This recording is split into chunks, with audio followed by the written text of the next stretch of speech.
की खोज। और सबसे पहला मोबाइल किसने और कैसे बनाया होगा और मोबाइल काम कैसे करता है, चलिए जानते हैं इस वीडियो में। आज से कुछ दशकों पहले लोगों को अपनी बात दूसरी जगह पहुंचाने के लिए कबूतर या फिर किसी संदेश वाहक या फिर डाकिया द्वारा किया जाता था, जिसमें काफी वक्त भी लगा करता था।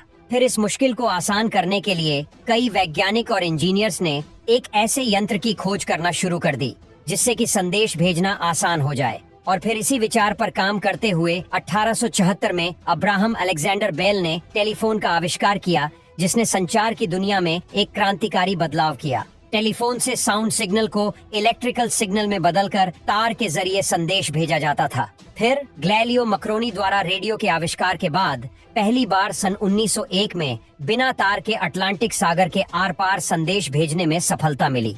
इसके बाद सन 1906 में कैनेडियाई वैज्ञानिक रेगिनल्ड फेसेंडन ने रेडियो सिग्नल पर काम करके इसे और आधुनिक बनाया, जिसके बाद रेडियो फोन का आविष्कार किया गया, जो सेना द्वारा और समुद्री जहाजों पर प्रयोग किया जाता था। अभी तक आम जनता के संदेश भेजने के लिए केवल टेलीफोन ही एक माध्यम था। फिर पहली बार 1960 में AT&T बेल लैबोरेटरीज के इंजीनियर्स द्वारा वायरलेस फोन बेस स्टेशंस के लिए बनाया गया था, जो कि बहुत कामयाब नहीं हो सका। फिर 1960 के दशक के दौरान बेल लैबोरेटरीज ने इसे आगे विकसित करने की सोची।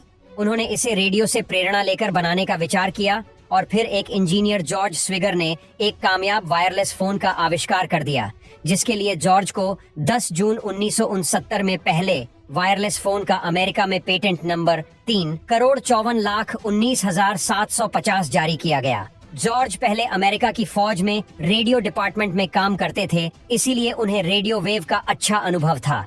लेकिन उनके इस वायरलेस फोन में बहुत सी कमियां थीं, जिसकी वजह से उनका ये फोन व्यापार के हिसाब से बेकार साबित हुआ। अगर बात करें दुनिया के पहले सफल मोबाइल फोन की, तो उसे वर्ष 1973 में मार्टिन कूपर नामक एक इंजीनियर ने बनाया। इस फोन से कूपर ने पहली कॉल न्यूयॉर्क से न्यू जर्सी की थी। आपको बता दें, कूपर को ही आधिकारिक तौर पर मोबाइल का जन्मदाता माना जाता है।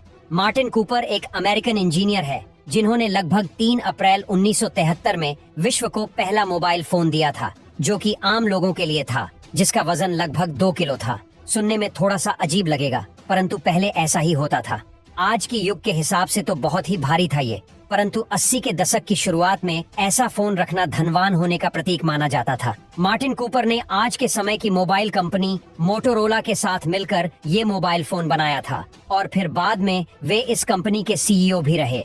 इसके लिए उनको मार्कोनी पुरस्कार से सन 2013 में सम्मानित भी किया गया। ये पुरस्कार संचार क्षेत्र में किए गए अद्भुत कार्य के लिए दिया जाता है। टेलीफोन के आविष्कार के बाद ये दूर संचार में क्रांति लाने वाला आविष्कार था, जिसके बाद वर्ष 1979 में जापान में पहला मोबाइल नेटवर्क बिछाया गया था। ये फर्स्ट जनरेशन का नेटवर्क था, जिससे लोग आपस में बात कर सकते थे। फिर सन 1983 में आम लोगों के लिए मोबाइल हैंडसेट बनना शुरू हुए, जिसे भी मोटोरोला ने ही लॉन्च किया था। पहला हैंडसेट का नाम मोटोरोला डायनेटिक 8000X था। ये मोबाइल वजन में 2 किलोग्राम भारी और लंबाई में तकरीबन 1 फीट का था।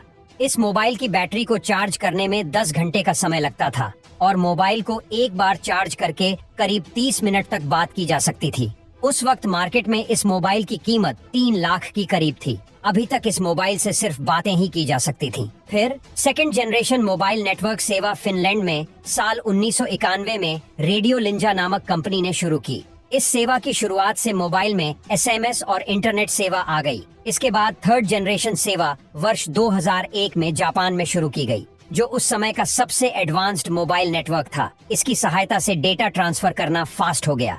वीडियो कॉलिंग फीचर इसी जनरेशन में आया था। और आज के समय में मोबाइल फोन में क्या बदलाव हुआ है, आसान शब्दों में कहें तो मोबाइल फोन एक 2 वे रेडियो है, जिसमें एक ट्रांसमीटर और दूसरा रिसीवर रेडियो होता है। जब आप अपने दोस्त के साथ बात कर रहे होते हैं, तो ये आपकी आवाज को इलेक्ट्रिकल सिग्नल में कन्वर्ट कर देता है, जिसके बाद इसे रेडियो वेव्स के रूप में नजदीकी सेल टावर तक ट्रांसमिट कर दिया जाता है। अब उस सेल टावर का नेटवर्क आपके दोस्त के सेल फोन तक रेडियो वेव को भेज देता है, जिसके बाद आपके दोस्त का मोबाइल उस सिग्नल को कैच करके साउंड में कन्वर्ट कर देता है।